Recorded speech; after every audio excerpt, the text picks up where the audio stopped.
Akashvani presents Morning News.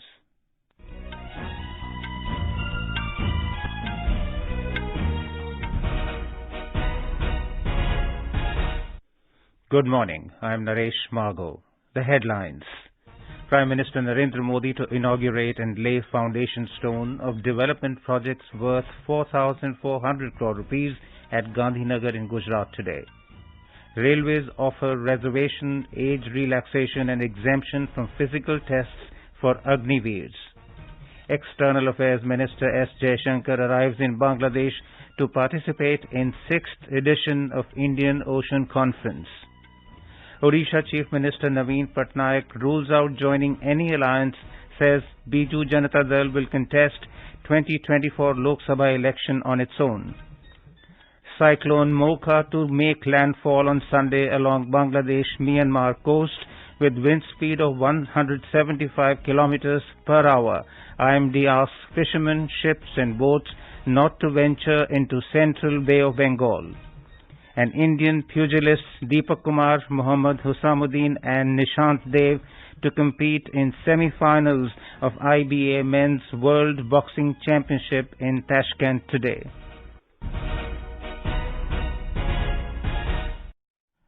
Prime Minister Narendra Modi will visit Gujarat today. During his day-long visit, Mr. Modi will launch developmental projects worth 4,400 crore rupees at Gandhinagar. The Prime Minister will also attend the Akhil Bharatiya Shiksha Sangh Adhiveshan in Gandhinagar and visit Gift City.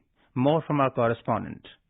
In the morning, Prime Minister will participate in the 29th Biennial Conference of All India Primary Teachers Federation in Gandhinagar. After that, PM Modi will inaugurate and lay the foundation stone for various developmental works worth over 2,450 crore rupees at a program to be held at Mahatma Mandir in Gandhinagar. The prominent projects to be inaugurated today include multi-village drinking water schemes in Banaskantha district, river overbridge in Ahmedabad and sewage treatment plants in Mehsana. Apart from this, PM will also inaugurate and lay the foundation stone of Pradhan Mantri Awas Yojana projects of around 1,950 crore rupees. PM will also participate in the Griha Pravesh of around 19,000 houses built under the scheme. He will then visit Gift City in Gandhinagar and review the status of various ongoing projects. Aparna Khun, Akashvani News, Ahmedabad. Railways will provide several relaxations in recruitment to Agniveers completing 4 years of defence service. The reservation of 10% in Level 1 and 5% in Level 2 and above of the non-gazetted posts will be provided to Agniveers in railways against the direct recruitment quota. Agniveers will also be given exemption from physical efficiency test wherever applicable. The age relaxation of 5 years for the first batch of Agniveers and 3 years for the subsequent batches of Agniveers will be provided over and above the existing age limit prescribed for different communities. Karnataka has set a new record of 73.19% voter turnout during the May 10 Assembly election. The turnout this time has surpassed the previous highest turnout of 72.44% set in the 2018 Assembly election. The counting of votes will begin at 8 a.m. tomorrow. There are 34 counting centres across the state where arrangements have been made to count the votes. More from our correspondent. Standard operating procedure is followed during the counting day tomorrow. The EVMs are brought out of the strong rooms in the presence of the returning officers and Election Commission special counting observers along with the representatives of the political parties. The control units of the EVMs are brought to the counting tables under CCTV surveillance and the procedure is filmed. After removing the seal, a button on the control unit is pressed to display the votes to different candidates. These numbers are recorded in the result sheets. Thereafter, VVPAT machines are selected randomly through draw of lots and paper slips displaying party symbols are counted. Sudhindra, Akashvani News, Bengaluru. Karnataka चुनाव, किसकी बनेगी सरकार? पल पल की खबर, रुझान और परिणाम की सही जानकारी सटीक विश्लेषण के साथ आप तक लेकर आएगा आकाशवाणी समाचार 13 मई शनिवार प्रातः 10 बजे से रात्रि 10 बजे तक लगातार रहिएगा हमारे साथ।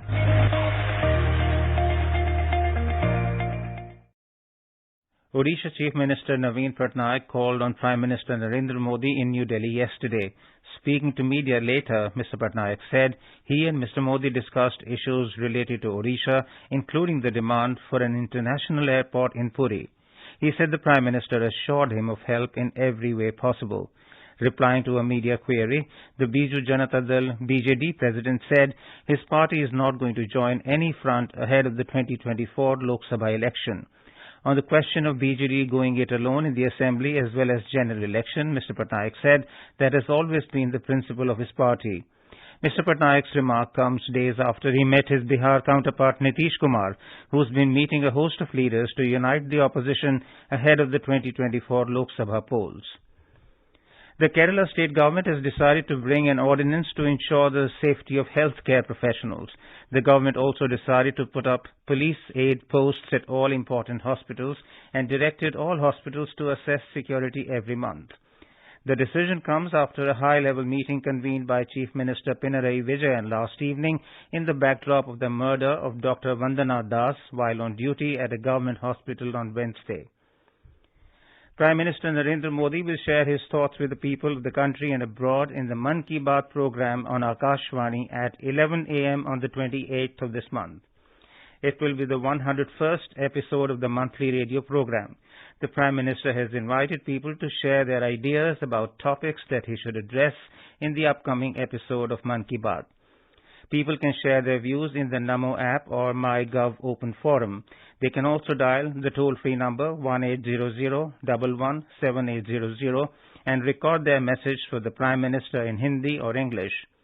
The phone lines will remain open till the 26th of this month. People can also give a missed call on 1922 and follow the link received in SMS to directly give their suggestions to the Prime Minister. This is Akashvani giving you the news. For quick news updates round the clock, follow us on our Twitter handle at AIR News Alerts. External Affairs Minister S. Jaishankar arrived in Bangladesh to participate in the Indian Ocean Conference IOC. The 6th edition of the conference will commence today in Dhaka.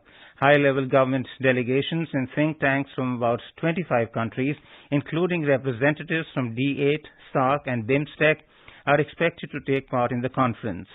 The conference endeavors to bring critical states and principal maritime partners of the region together on a common platform to deliberate upon the prospects of regional cooperation for security and growth for all in the region, SAGAR. Discussions to strengthen cooperation among the countries of the Indian Ocean region will also be held during the conference. Dr. Jaishankar will deliver the keynote address at the opening session in Dhaka. Yesterday, Dr. Jaishankar called on Bangladesh Prime Minister Sheikh Hasina. He conveyed personal greetings and warm regards of Prime Minister Narendra Modi to Ms. Hasina. Finance Minister Nirmala Sitharaman has said that India has been easing a lot of restrictions to facilitate businesses and ensure overall ease of doing business. Ms. Sitharaman said this while interacting with investors and business leaders at an event in Tokyo, Japan yesterday.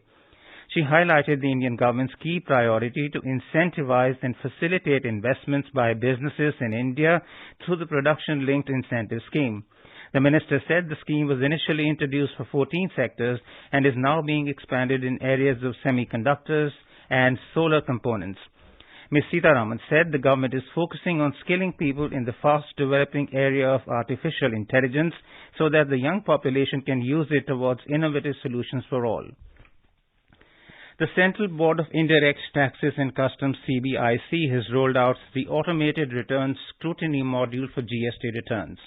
The Finance Ministry said this module will enable the officers to carry out scrutiny of GST returns of center-administered taxpayers selected on the basis of data analytics and risks identified by the system. The module shows the discrepancies with the return to the tax officer and provides the tax officer with a way to interact with the taxpayer through the GSTN Common Portal for communication of discrepancies.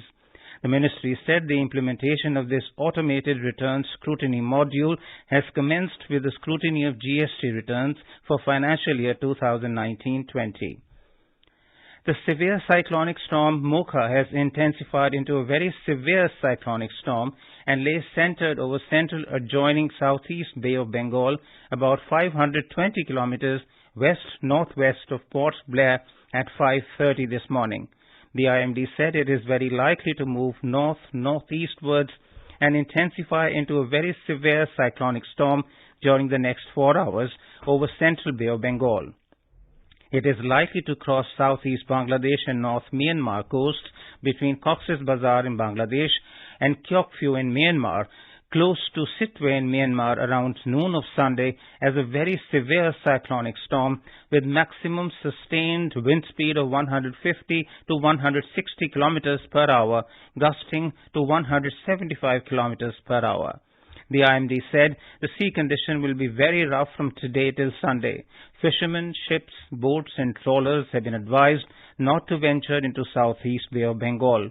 Those over central Bay of Bengal and North Andaman Sea are advised to return to coast.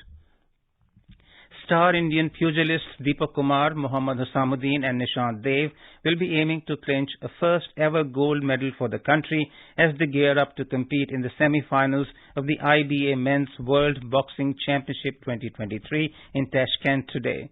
With 3 confirmed medals, India ranks joint 4th in the medals tally at the prestigious tournament, with hosts Uzbekistan, Cuba, Russia and Kazakhstan taking up the top 3 spots. The 2019 Asian silver medalist Deepak Kumar, 51 kg, will get India's charge for the gold underway when he takes on the 2-time world bronze medalist Bilal Benama of France in his semi-final bout. Competing in his debut World Championships campaign, Mohammad Husamuddin, 57 kg, will be aiming to successfully reach the final in his maiden appearance at the tournament when he takes to the ring against Saidul Horta of Cuba. The 2-time Commonwealth Games bronze medalist has elevated his performance to the highest of levels to prevail in all of his bouts at the tournament so far. One of India's upcoming pugilists, Nishant Dev, 71 kg, who has converted his quarter-final finish at the last World Championship to a guaranteed medal at the current edition, will square off against the reigning Asian champion Aslanbek Shimbargenov of Kazakhstan in the semi-final. Certain to continue his rich vein of form, the 22-year-old will be determined to reach the finals and take on either the 2-time Asian champion Syed Jamshid Jafrov of Uzbekistan or the 2018 South American champion Wanderson de Oliveira of Brazil. In IPL cricket, Rajasthan Royals beat Kolkata Knight Riders by 9 wickets at Eden Gardens in Kolkata last night. Chasing a target of 150 runs set by Kolkata Knight Riders, Rajasthan Royals made 151 runs, losing only 1 wicket in just 13.1 overs. Today, Mumbai Indians will take on Gujarat Titans at Wankhede Stadium in Mumbai at 7:30 p.m. And now for a look at today's newspapers, it's over to Renu Kataria. Thank you, Naresh. The stories related to the Supreme Court verdicts in Maharashtra and Delhi have hogged the limelight on the cover pages of most dailies this morning. Sena versus Sena, SC slams governor's role but spares Shinde government, says the Times of India. Delhi and Mumbai, SC underlines check and balance, writes the Indian Express, adding, Delhi unique among UTs, SC gives state government total control over services in NCT. Pak SC releases Imran, rules arrest was illegal, ex-PM tells court, I was treated like a terrorist, reads a headline in the Asian Age. Pak Army, Imran in talks over poll timing, reports the Tribune quoting Intel reports.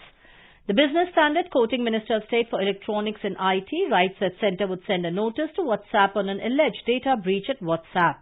And finally, in a move aimed at decongesting airports by speeding up immigration checks, Centre is set to launch a Trusted Travellers program for travellers with Indian passports across international airports in the country, reports the Hindustan Times. And with that, it's back to you, Naresh. Thank you, Renu. And now, before we end the bulletin, the headlines once again. Prime Minister Narendra Modi to inaugurate and lay foundation stone of development projects worth 4,400 crore rupees at Gandhinagar in Gujarat today. Railways offers reservation, age relaxation and exemption from physical tests for Agniveers. External Affairs Minister S. Jaishankar arrives in Bangladesh to participate in 6th edition of Indian Ocean Conference. Odisha Chief Minister Naveen Patnaik rules out joining any alliance, says Biju Janata Dal will contest 2024 Lok Sabha election on its own. Cyclone Mocha to make landfall on Sunday along Bangladesh-Myanmar coast with wind speed of 175 km per hour. IMD asks fishermen, ships and boats not to venture into central Bay of Bengal. And Indian pugilist Deepak Kumar, Mohammad Husamuddin and Nishant Dev to compete in semi-finals of IBA Men's World Boxing Championship in Tashkent today. And with that, we end the morning news.